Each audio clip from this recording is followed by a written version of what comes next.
Well, good morning, everybody. And I can definitely say good morning for this one because I know what time zone you're in because you're all in Washington State. So today we are here to talk about the Washington Cyber Grant, and the program deadline is July 18th. So this is a pretty urgent discussion for a lot of folks, and we have a packed agenda today and a lot to get through. My name is Jake Milstein. If you haven't been to our events before. I run marketing and run our events. And I do want to say in this one, this one is one where the chat on the right is super important. So, a couple of things. Number one, if you're watching this live, please use the chat, ask a million questions, and we will get them answered. Even if we have to go a little bit over time, Mike can stay a little bit over time. I didn't ask him ahead of time; he's going to do it. Um, you can mute the chat if you want, if it's dinging a lot. There's a little thing there. If you're watching the recorded version of this and you have questions, you can email me the questions, jake@criticalinsight.com, and we'll get your questions answered. Everybody who registered for this will get a recording from the system. We'll also put it up on our YouTube channel, and you will get the slide deck. We'll email it out afterwards. If you don't know us, Critical Insight defends Washington's critical infrastructure. We are here in Washington State. We help organizations prepare for a cyber attack, detect one quickly from our Washington State Security Operations Centers, and then respond decisively. Um, and joining me today is Mike Hamilton, who's former CISO of the city of Seattle, and very famous ASIS speaker. Um, he is also founder of the company and CISO. Also from the company is Brad Swanson, who is a vCISO for a number of cities and counties. Our headliner today is Dan Wardell, who is with the city of Spokane, where he's the information security officer, but very important to today's discussion.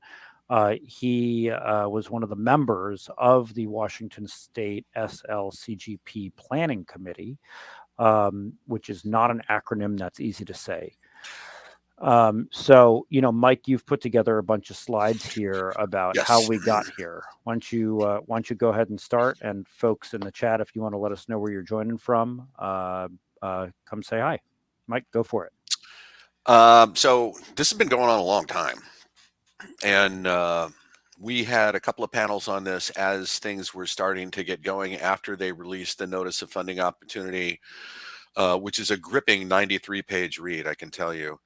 And we've tried to distill this a couple of times, and we encouraged everyone to get assessments so that they had some backing for requests they were going to make of the grant funding. So all this has gone up to now. So just as a little bit of a review, this was embedded. So this state local cyber grant program was embedded in what is today called the Bipartisan Infrastructure Act. Before it was called the Infrastructure Improvement and Jobs Act, IIJA. Jake says IJA. I just don't like that word. This is a 3-year grant program, and there's about $1 billion available.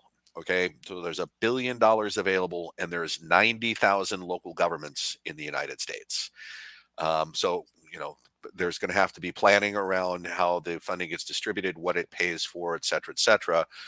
And the idea here is for most of the funds to go to local governments. There's also a carve out for rural local governments.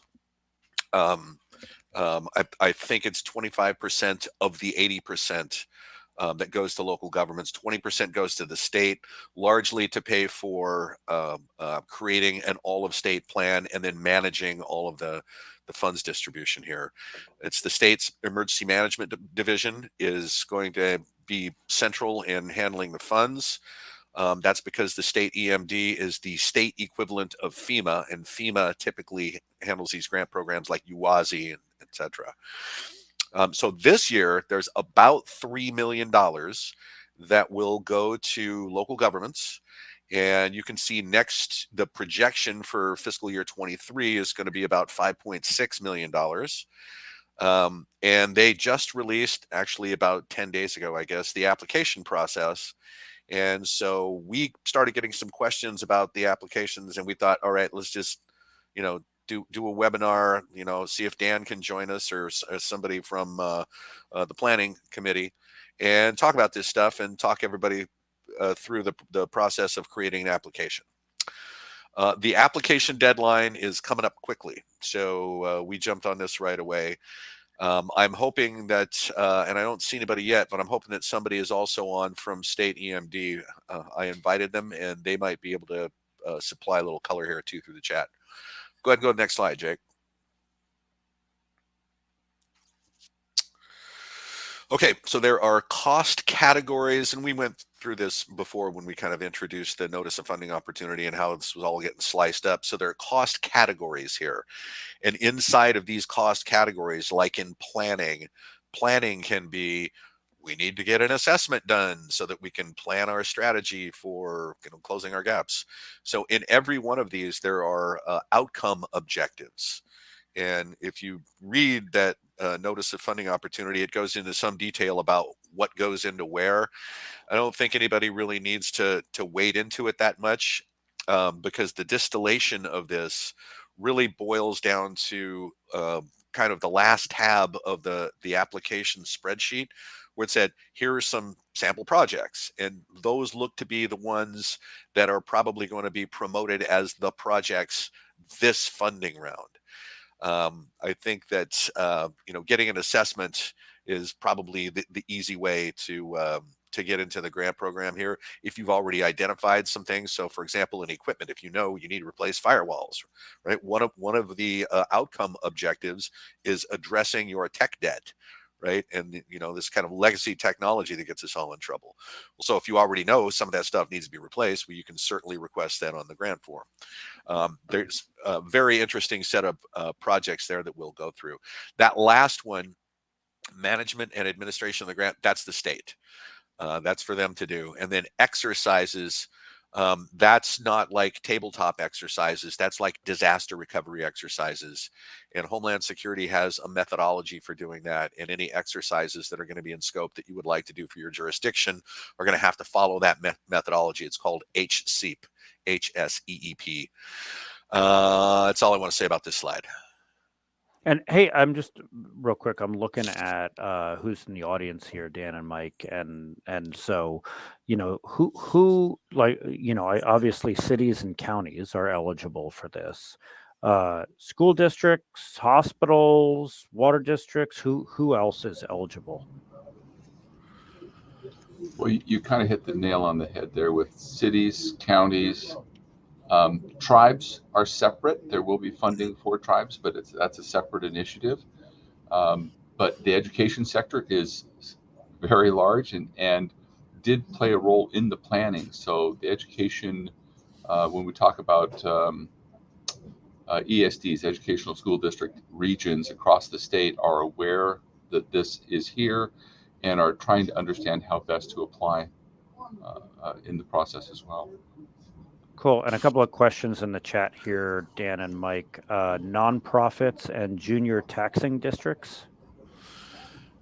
So the questions that I have asked from Homeland Security folks and state folks, so health districts, if your hospital district has an elected board and you have taxing authority, then you would be in scope for this. Is that consistent, Dan, with what? Yeah. Yes, and I would have said the same around water, for example. If you're a water district and you're receiving funding, you qualify. So PUDs and fire districts are yeses, but a nonprofit that doesn't have a publicly elected board is probably a no. I think that's a no. Okay. Agreed. Okay. So, I think the question comes down to, do you have publicly elected folks? Except for school districts. Well, I guess school districts have publicly elected boards. So there you go. All right. Okay. I think that answers the questions in the chat right now. Please keep asking if you have questions. Keep them coming. Keep going, Mike. Okay. So there are some requirements that everybody's going to have to meet if you want this sweet grant funding. And this was one of the questions I asked for clarity and was the kind of thing that we wanted to bring to this. So the wording in the application spreadsheet is that The requirement is that you must select a limited number of the free products from the multi-state ISAC and from CISA. And then it's got a whole bunch of them there. It's got these 4 there. And so I asked, does a limited number mean 2 or 3 off of this list? Or is this list the limited number? This list is the limited number. So here's 4 things you're going to have to do. And notice the language there. And this language came straight from the person at EMD who answered this question for me.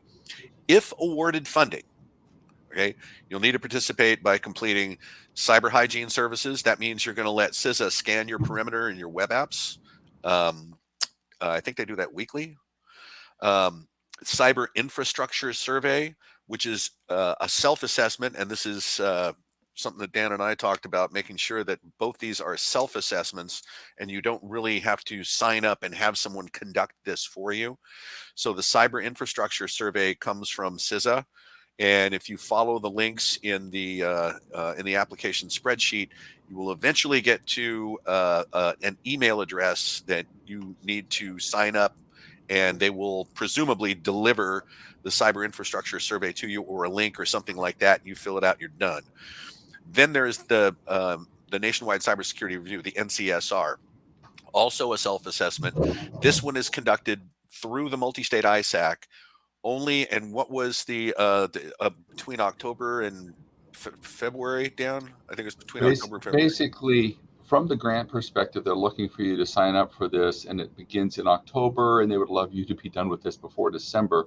But for the NCSR, they've been extending it in order to allow more organizations to participate, and it's been extended into the 1st of February. But for the grant perspective, they're really looking for you to take the 2 to 4 hours, 2 hours if you've been doing this before, but if it's your first run through, it might take you 3 to 4 to sit down and go through the cybersecurity assessment before the end of December. And notably, one of the reasons that they want you to do both the cyber infrastructure survey and the NCSR is because they retain the data. And one is used, so NCSR is supposed to be an annual thing, and they want to see improvement over time. They also want to just collect data so that they have, kind of broad visibility into, things that may be systemically addressable in local governments.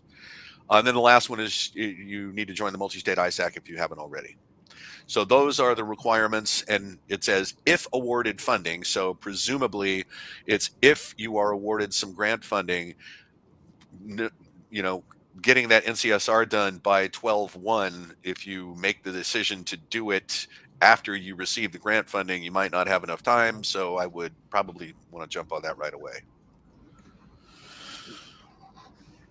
I think that's all we want to say about that. Go next slide, Jake. Hang on a second. Question from Chris in the chat here. If we've been doing all the requirements in the past few years, do we get any bonus points on the application?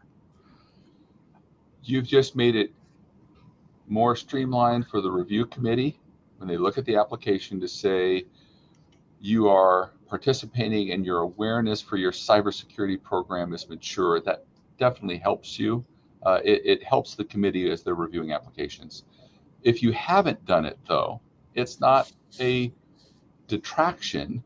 It will be something the committee will be looking at to ensure that you're going to commit to do, and that'll be on the follow-up. So you don't get bonus points to be direct to Chris's question. No bonus points. It just makes it easier for the committee to see that you've been planning and adding some structure to your cyber program.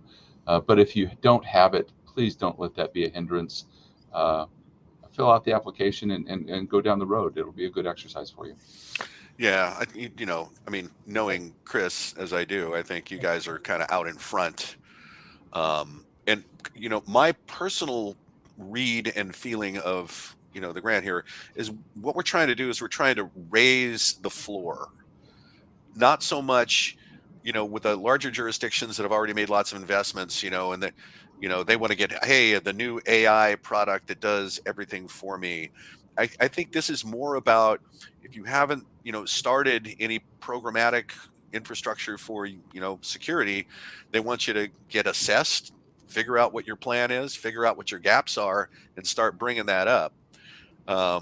So these NCSR and the Cyber Infrastructure Survey are both a way to start identifying what it is you need to do.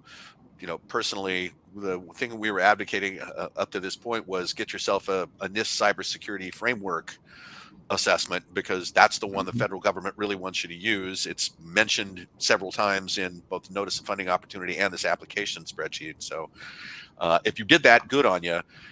If you didn't, and you don't want to go through that, just filling out these two self-assessments is going to identify for you what you need, but it's going to come in the reverse order. You need to identify what you need, get the grant money, and then do this stuff. So it's a little bit of a Mobius strip there.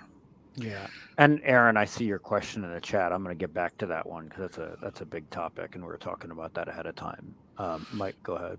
Yeah, but Aaron's completely right. This money is not going to go far, and I do not envy the review committee that's going to have to make a lot of decisions. So Mike, do this slide, and then we'll hit the question.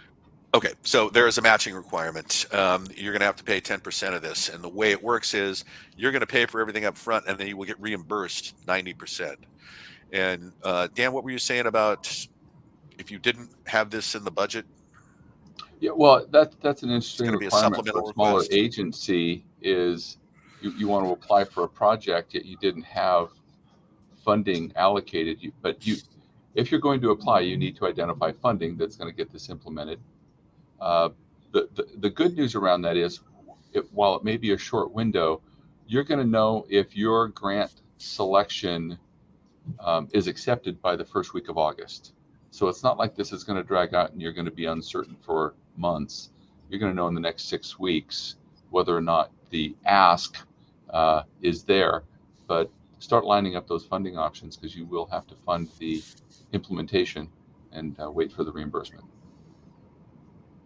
And so, just to break this down, so let's say somebody says, okay, I'm going to use this money to get, a full assessment against the NIST cybersecurity framework. And, it's going to cost, I'll just use a flat number here and say, okay, it's going to cost $20,000 to do the whole thing.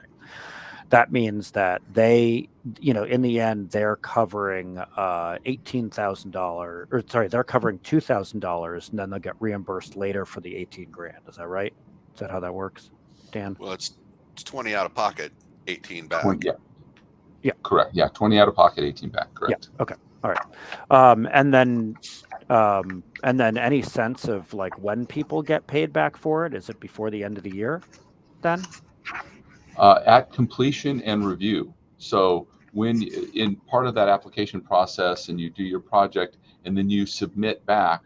Project completed, you've got a project plan that you're submitting in the application, and you're going to submit that work back in to the state for review, and then the disbursement will come after that. The exact timing on that, I have not seen the details of that, but that, as far as the process goes, complete the project, submit the paperwork, reimbursement comes. Got it. Okay.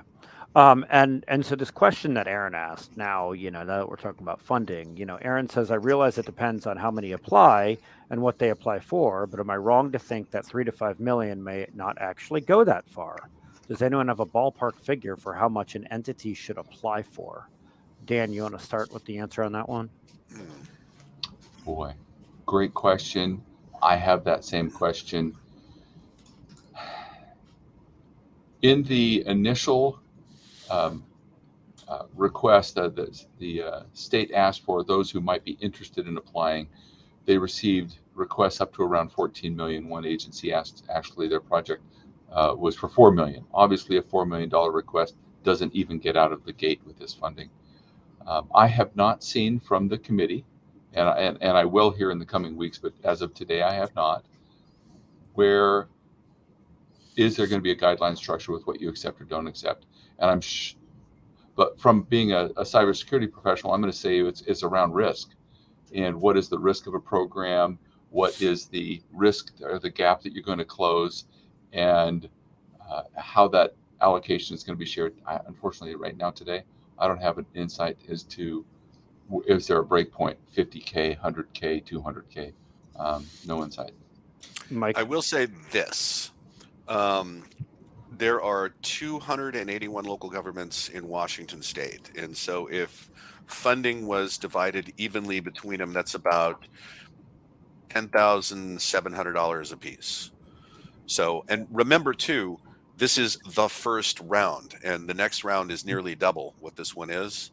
So, smart money is do a lot of planning right now, right? That planning bucket is going to be your friend, and then be very prepared with your papers when the next funding round happens in FY23, and then get what you need. I think looking at this particular round as I'm going to get everything I need during this round, I think you need to draw it out a little better. Makes sense. And you can submit multiple projects per agency. Right. And I know my plans are I've got a smaller project and I've got a bigger project. Put them both in and let them run through the process. And my hopes is the smaller one's going to make it. And hey, Dan, Terry wants to know if you get selected in round one, can you still apply again in 24 and 25? Yes, you can. I haven't seen any prohibition on that yet. Okay, good. No, you absolutely can. And then the window shifts for when that project needs to be completed. For example, we're in the federal funding for 2022 dollars, which means your project needs to be completed no later than the end of 26. But the committee is going to be looking for projects to be completed much sooner than that. Yep. But so you have time. This is the beginning of a multi-year journey for all of us on this. And they're starting with a focus on rural. Is that right? If you're rural, you have a better chance, Dan?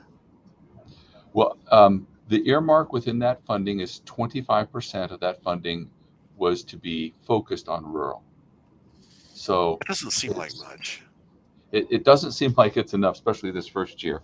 Yeah. But as you know, in year two, or actually we'll say in the 23 funding, because right now we're working on the 22 funding, getting this word out and getting engagement with these smaller agencies will be critical.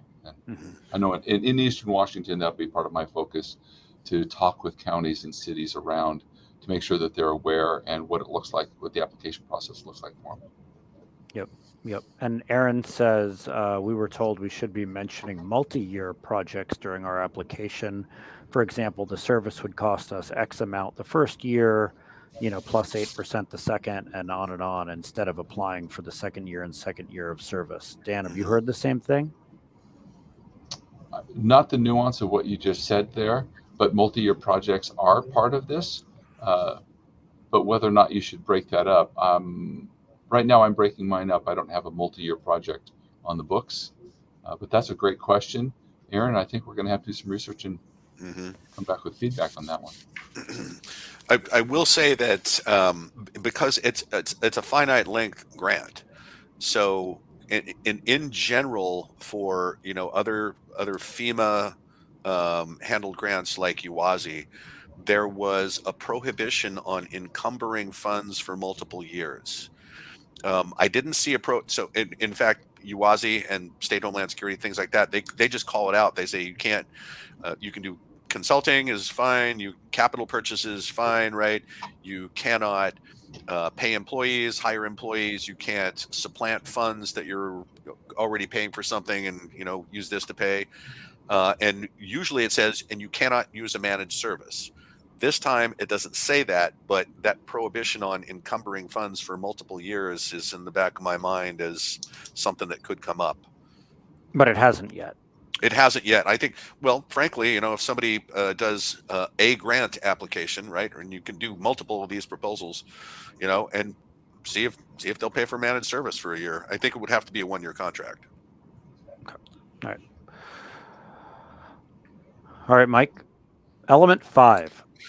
So reading through all this stuff, if you read through all these tabs, and there's the Washington State Plan, and there's required plan elements. Okay, don't be confused, because these are the elements of the state plan, right? The state had to do an all of state plan, and Dan was on that committee, and I bet that was really a lot of fun. But this is for the state. These are the outcomes they want. So, but it's good to look at this because you can see that there are some projects on here. Like, for example, multi-factor authentication. If you don't have multi-factor authentication, this one's going to sail through. Data encryption at rest and in transit gets a little trickier. But the big one there is, this end-of-life software addressing your tech debt. That's a big deal. And so I wanted to make sure I put this out here to keep in everybody's mind that, there's money. This is a cybersecurity grant. If you have a permitting server that's running on an old operating system, you can get that upgraded because that is a security thing. Migration to the .gov internet domain. Good luck with that one. That ends up being a little tricky. But again, it's calling out the NIST cybersecurity framework, right? Addressing best practices. We talked about this before. Get a NIST CSF assessment, and then you have your corrective action plan, and you can feed that right into these grant proposals. So let's just put a pin in that because we're going to come back to it. That's, in fact, Brad is one of the people that conducts these assessments against the NIST framework and does a focused security assessment, things like that. So when we get down to the end here, we'll talk about some more of these assessment things that can be done. That's all I want to say about this. So Mike Sloan's asking, is element 5 state mandated requirement or the feds? This is what the feds told the state had to be in the state plan. In fact, they told all the states that these are the things that they had to have in the plan. And there's I don't know, 6 or 8 of these required plan elements, and this is number 5. And hey, Dan, a question about something Mike said. Do you agree that if you pick something that is on this slide, it'll be more likely that the committee says yes, you can, that's a good use of these funds? It absolutely, that is part of the federal, the NOFO. That was the theme within the NOFO. The state has adopted the theme from that federal statement of work, and these are best practices and high opportunity for funding project categories. Yeah, let me just give you an example that'll drive home exactly what these plan elements are. In plan element number 1, it is improve the cybersecurity of local governments across the state. Okay, so that's not for any local government to do. That's for the state to do, right? Through this plan. So I don't know if I'm confusing people more than deconfusing people, but all this was in that spreadsheet. And if you were looking at this thinking, hey, we have to do all this stuff, that's not necessarily true, but there's good examples on here of projects that would very likely be funded. Makes sense. Thank you. All right, proposal template. Okay. All right. So in the proposal template, and we knew way back that you were not going to be required to write a proposal the way we have to write a proposal when you all release RFPs, which is something we all hate. Both sides of that hate that. What they were going to do is they were going to give you a template to fill out. Okay, so this is the template. So every one of these is a section where you just type into a box, and a lot of it's just pull downs where you select yes or no. So alignment with the state local cyber grant program objectives. I just showed you objective number 5. All right. You will have to say, here is how my project aligns with those objectives, right? No big deal. Alignment with the state cybersecurity plan. So there's a tab on the spreadsheet. And by the way, if you don't have the spreadsheet, we can get it to you. Dan, if there was about a month ago, I guess, there was a call to indicate your interest that you were going to submit proposal. If you did not do that, can you still? Yes, you still can. Okay. Yeah, you are not. You didn't miss an opportunity. The state was just trying to test the waters, little test to see what the interest was, and the interest was significant. Okay, good. So if you don't have the spreadsheet, then we can give it to you. How the project aligns with previous assessments you have done. This is where if you've done a NIST or 20 critical controls or whatever, and you have some gaps, and you've been doing this all the way along, how this project would align with stuff that you've already found out about, how it interacts with your existing security program. And, this is where you're going to have to be probably a little creative with the language. Talking about your program, is it an official program, or is it just, a few people that are designated as the security people that have to put out all the fires? That's language that probably needs to be finessed. So clearly, right, you have to talk about the gap that is being addressed. How urgent is it? Is this to sustain something that's been going on over time, or is this a new project? And then there's the scope, the management, the implementation schedule, and budget.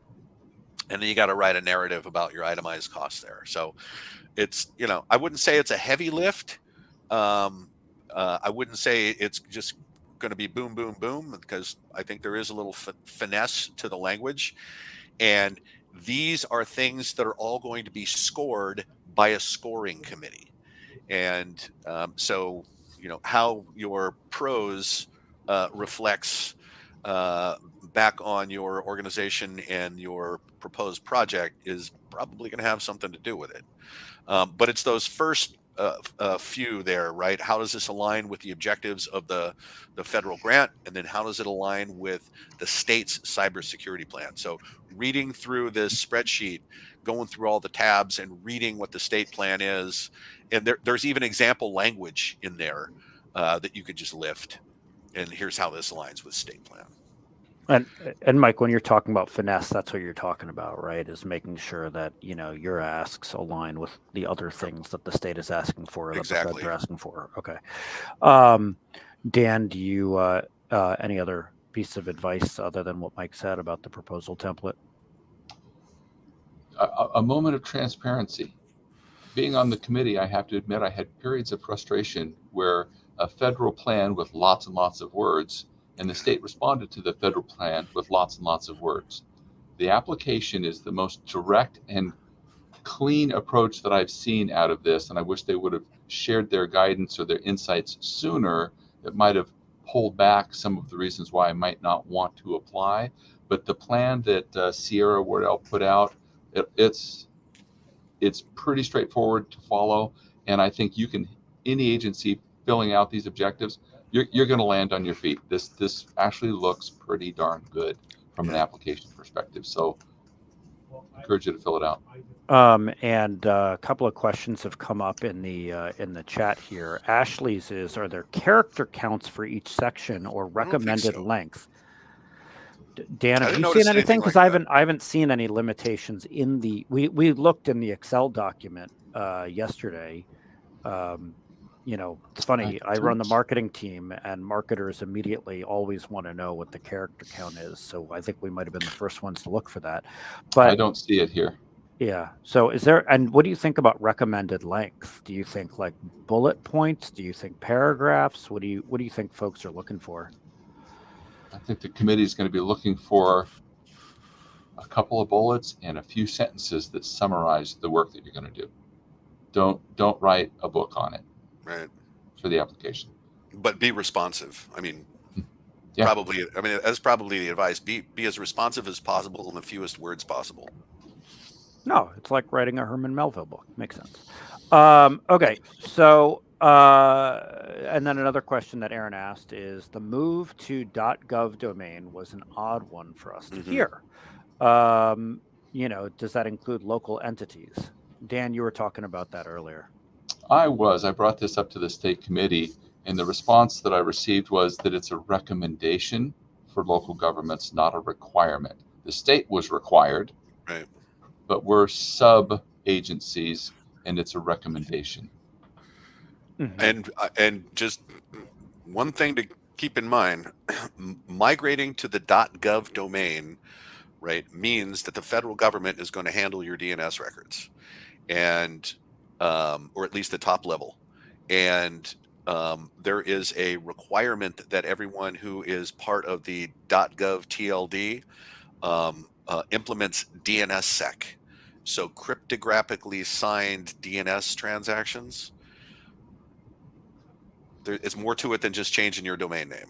It is, but one of the reasons they put it there is because the heightened or the enhanced security that comes with being associated with that .gov, Right.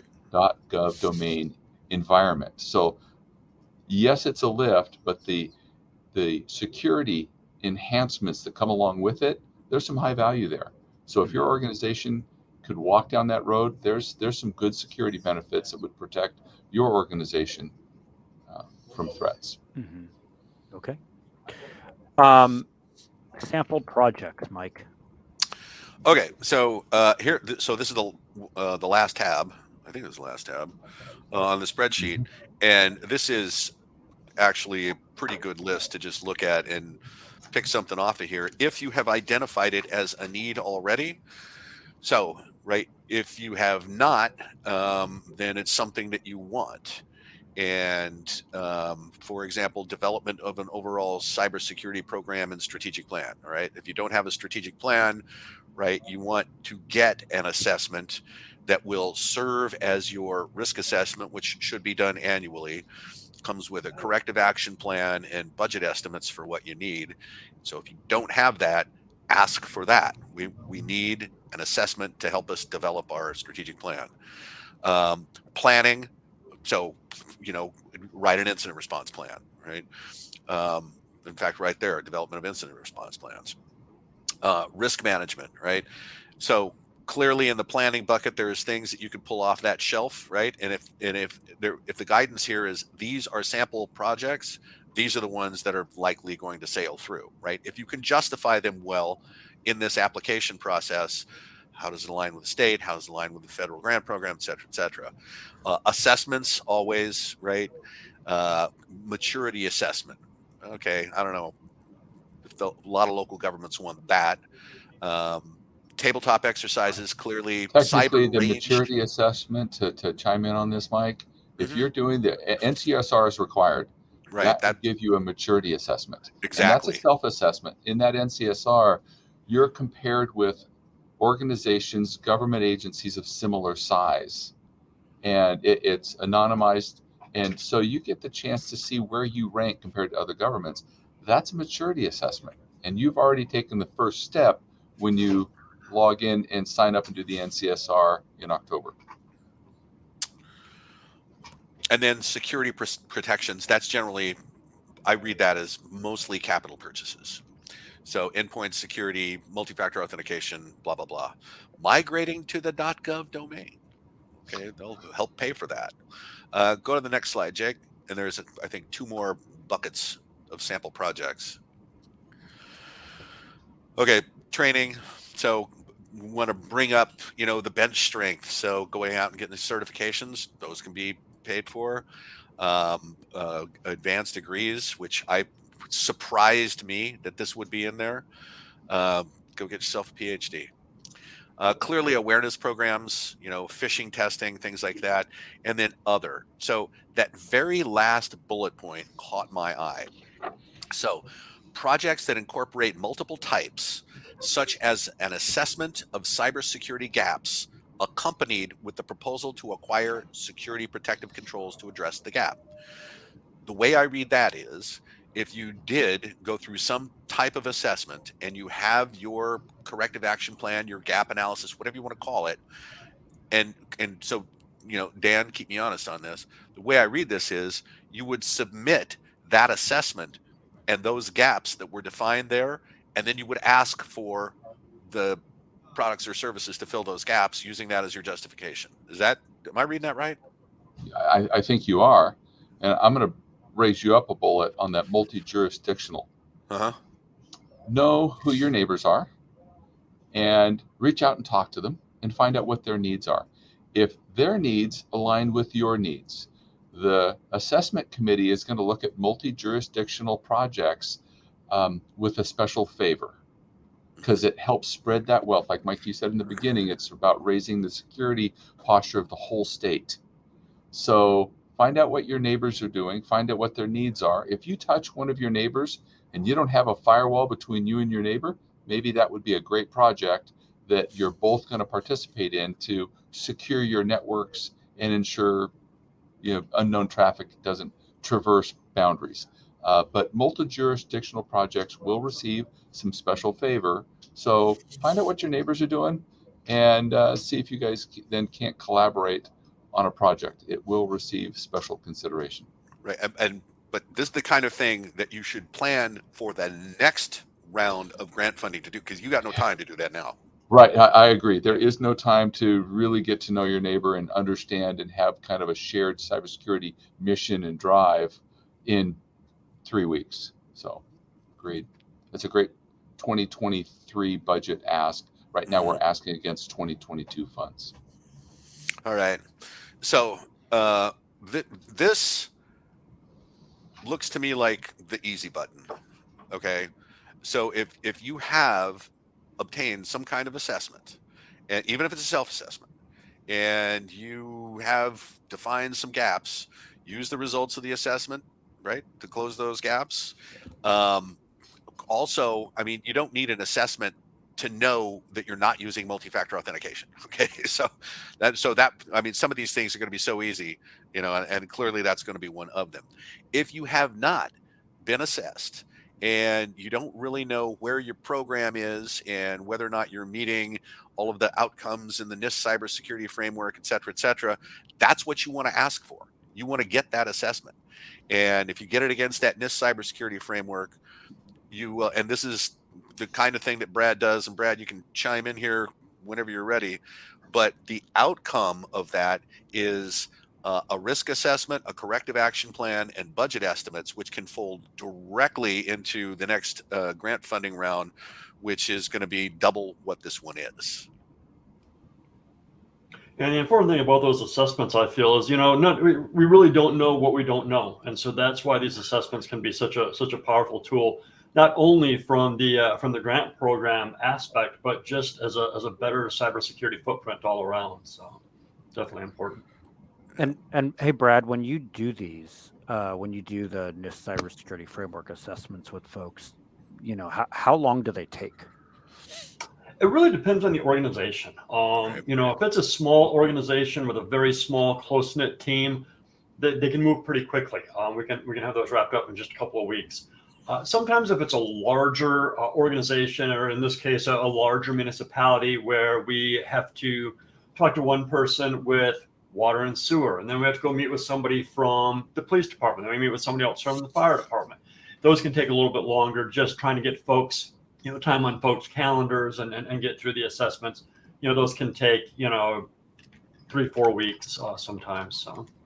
And it's virtual, right? You don't need boots on the ground to do any of that. Exactly. Yeah, we prefer to do things remotely because it saves money for the municipalities. They're not paying for me to fly in and basically do the same thing that we would do like over a Teams meeting. Now, that being said, if a municipality would feel better seeing me in person, I'm more than happy to travel anywhere. I'm in Southern Nevada, and it's about to, like Sunday, we're going to hit 110 degrees. So the more I can get out of here and hit the Pacific Northwest, the happier I am. So yeah, I'm going to a municipality actually next month. They wanted me in person, so that is definitely an option. It does cost the municipality a little bit more, which is why we tend to lean towards doing things remotely. And that reminds me, one of the things we're going to get to here is, folks are going to want, prices for things, and we'll get to that in a second. We're happy to help you with, that, so that you all can put in your requests. I do have an assessment question here, which is, as part of all of this, they're focused on NIST CSF. Are there other standards that you would do an assessment for with this money, or you would just focus on this CSF? Honestly, in my opinion, if you have, so it's going to have to apply to the entire organization. And there are already regulatory requirements that need to be met by local governments. You take credit cards, you're in scope for PCI. If your Human Services Department has health records, that's HIPAA, clearly criminal justice information. So there are pockets of regulatory requirements that you need to meet. And if you've assessed against those, right? So like if you're a level 3 or level 4 merchant for PCI, you self-assess. Well, you've got that self-assessment questionnaire, but it doesn't apply to the whole organization. It really applies like treasury and some other operations. I would say you could probably use the findings from those things insofar as they do apply to the entire organization. Mhm. Because if you've already done a self-assessment questionnaire for PCI compliance, you've got some results there that are usable. I wouldn't say don't use it and go get that specific assessment, but it's just not comprehensive. Mhm. It's And one of the not things that finding things. Yeah, one of the things that we can do as a security provider for people is we have crosswalks, these big, massive spreadsheets. So if you've complied with your like with PCI DSS, or That's a good maybe you're point. a hospital system and you've complied with HIPAA, we can crosswalk those controls over to NIST. There's a lot of overlap between them, so you don't need to go through that full NIST assessment if you've just finished your PCI. We can crosswalk a lot of those controls for you. Got it. All right, great. And then, um, as we were putting this together, we were trying to figure out how we could help folks. So, some folks will want help filling out the spreadsheet for this. And Brad and Mike and our team, are happy to do that. And the help could be, either sitting down for a 4-hour interview and filling it out together. It could be proofing what you're doing, and so we'll do that for $1,100. Spend 4 hours on it with you, Mike. There are other folks who are going to be unsure, and so for those folks, what you said is, we'll assist with a proposal for an assessment that will define needed projects and prepare you for the next round of funding. Yeah. And that's the NIST, and that was the NIST CSF assessment, right? Is that what you were thinking there? Yeah, that's what I was thinking, because that one, I mean, that's the preferred tool given to us by the federal government, and this is called out both in the notice of funding opportunity and the state's application process. So that's the one I would select, bearing in mind, to Brad's point, government is a federation of agencies, and there may be reasons why you want to surgically go into one and do it just for example, water. Water waste. But really, in order to apply it to, the next round of grant funding, it needs to be comprehensive and talking about the whole organization, the federation of all agencies. Sure. And then the third thing here, and I mentioned this before, if folks need pricing for things, so what to apply for, you can hit us up and we'll give you prices for various things, so you're not stuck Googling it and then getting wrong pricing, and then you've gotten this funding and you can't do anything with it, or you end up hiring somebody out of state or something that won't work or whatever. That brings up a question from me to you, Dan. So in grants that I've handled before, your first estimate of what things are going to cost doesn't really need to be that accurate. Are you looking for absolute accuracy in these submissions? Well, that's a great question. You should be pretty much on mark. If you've scoped your project and in the application process, there is an outline for a project plan and for costs. So you've identified salaries, supplies, contractor, consulting. So there's an opportunity. They're looking for have a pretty solid assessment of what the cost of your project is going to be. Yeah, I mean, so Dan, if you're a couple $1,000s off, there's no going back afterwards and saying, "Oh, I need a couple. I was wrong, That's and a I need to great come back." question that I actually have a call with the state here in 11 minutes, and that will be a good one that we can talk about. You asked for 1,000 and I needed 1,001. Can I get the one? Yeah, right. I will be happy to pose that question Okay. with Bill Kehoe here in 10 minutes. All right. And I thought I read somewhere that if you have a project and you say it's going to be $100,000, and then you get approved for that $100,000, and then after the fact you have a budget overrun to say 120, they will not pay 90% of that 120. They're going to pay 90% of that original 100,000 you asked for. Right. I think you're stuck with the approved amount, and if it goes over, it's over. And what happens? On you. And I mean, not that this will happen, but what if it goes under? I mean, I assume you have to then give the money back, or You're going to submit, in order to get reimbursement, you're going to submit the paperwork back to the state of the cost of the program. And they're going to reimburse you based on what you spent, not what you asked for. So if you had a $100,000 project, you only needed 80, they're going to look at the 80. got it. Okay.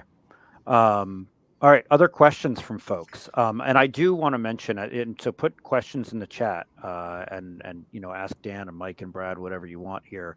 My colleague Ginny is going to put a link in the chat. If folks want to talk to us about the proposal help or any of the things on here, or getting pricing on anything, you can put, if you click the Survey Monkey, you can put in there what you what you want, and we'll get in touch with you in the next 24 hours to figure out how we can help you do that, so that you can move this forward. We all understand the deadline here is coming up is coming up in a couple of weeks here.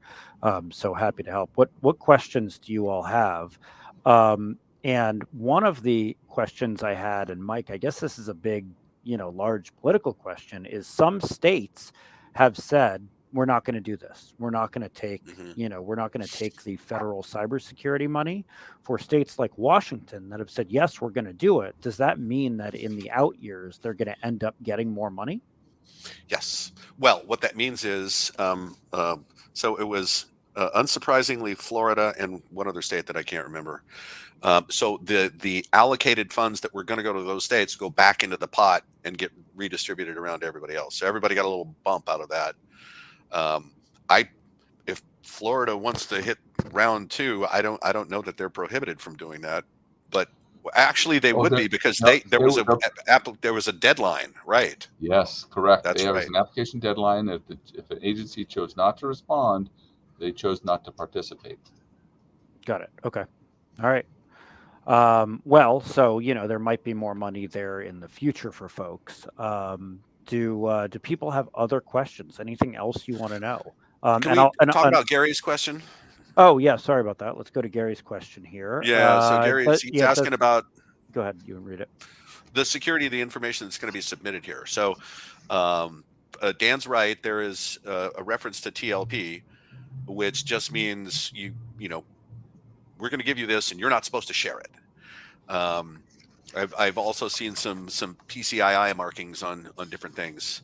The thing I would be concerned with is you're also going to be giving information to the feds through 2 different ways, right? One's the NCSR and one is this, cyber infrastructure survey. That's more than what you're requesting in a grant application. That's the stuff that I would really want to be protected. That's details. And I think that's a really good question, and we should find out. I'm sure they say something about how they protect that information. I just don't know what it is. Yeah. So if anybody else has questions, go ahead and toss them in the chat. I'll remind folks, if you want pricing for anything we do, this is sort of an overview of what we do and can give you pricing on. But the other thing I want to say is, if you find something in there that you want pricing on that we don't do, we have a bunch of partners in Washington State who do, like DR planning, and there are a bunch of other things that had come up, firewalls and the like. We can help connect you with somebody who can get you the right pricing, so you can put in the right amount for your request, because you don't want to do, what Brad said, which is, plan for $100,000, have the bill come in at 120, and then have the overage be yours. So for us, we help with incident preparedness, obviously managed detection response, rapid quarantine on the incident response retainers, regulatory compliance, pen testing, vulnerability scanning, and the assessments down here on the right. That includes the NIST CSF. So let us know. Happy to help. If you're not getting Mike's Daily Blast, go to our website and sign up for it. Looking at the audience, I'm sure you all do, but Mike writes it every day of the week. I haven't gotten him to do weekends yet. And then, of course, we have free security awareness training every other Friday. You can sign up on our website, just click on events, and you'll be over there. And then my email address and Mike's email address are there. If you're watching this live, here are email addresses. If you're watching this recorded later, and you have questions we didn't get to in this, go ahead and email us, and we'll make sure to get back to you ASAP. And email both of us so that we're getting back to you real quick. All right. I don't see any other questions, so let's do so, except my favorite thing somebody has said, which is Aaron saying, "You guys do such a great job with these. As always, thank you." Aaron, I'll put the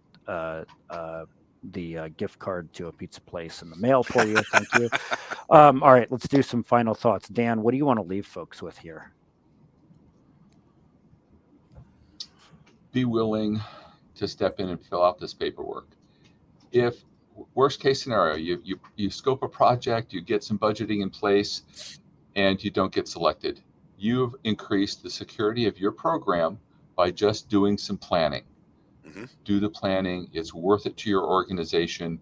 It helps you then communicate that risk to your leadership and where they want to spend dollars. So I understand it's a short window for this round of funding. Do some planning, understand where the gap is. If you get funded, great. And if you don't, it gives you information to share with your leadership on why they need to fund other aspects of your security program. So yeah, and participate. I know somebody, there's somebody I was talking to who was saying, actually, the fact that it's a short timeline is helpful because it creates urgency around my discussions with the other folks in the organization. So, use the urgency to your benefit. Mike, final thoughts. So number one, remember that you're going to have to dig up some money because you're going to have to go out of pocket for stuff. And if it wasn't budgeted, you want to probably get in some kind of supplemental budget process once available. I'm always looking for the easy button. And I think that if there are things that are readily identifiable that you could ask to have funded, definitely do that. The objective here is for everybody to get assessed against a framework, to know what your gaps are, and to start bringing the programmatics up so that in Washington State, right, we're raising that risk bar, and we're making the criminals go, nope, too hard there. We're going to Florida. Okay. I think that's what we need to be doing. So yes, if there's something you can ask for, get it paid for now, but really get into this assessment, get your framework put together, understand what your program is going to look like, right? The NIST framework is outcome based. It doesn't say have this control in place. It says make this thing happen. And how you do that is up to you. So, look at this as primarily, to me, an opportunity for fiscal year 23. Cool. Awesome. All right, folks, Totally. remember, we're happy to help with this. Shoot us an email. We're happy to help you fill it out. We're happy to help proofread. We can give you pricing for what you need. Really, our mission is your security. And so, whether you use us or don't use us, please fill this form out. Please try to, get the money. As Dan said, it does a, wonderful job of getting you thinking about how to improve your security posture. We're here in Washington State with you, and we're all in this together. So, let's all be as secure as possible. Well, thank you on behalf of Brad, Dan, Mike, and everybody here. We appreciate you coming, and Yep. have a great day. And I hope summer's going well. Talk to y'all soon. Yep. All right. Thanks, everybody. Thanks Bye-bye. a lot, Dan.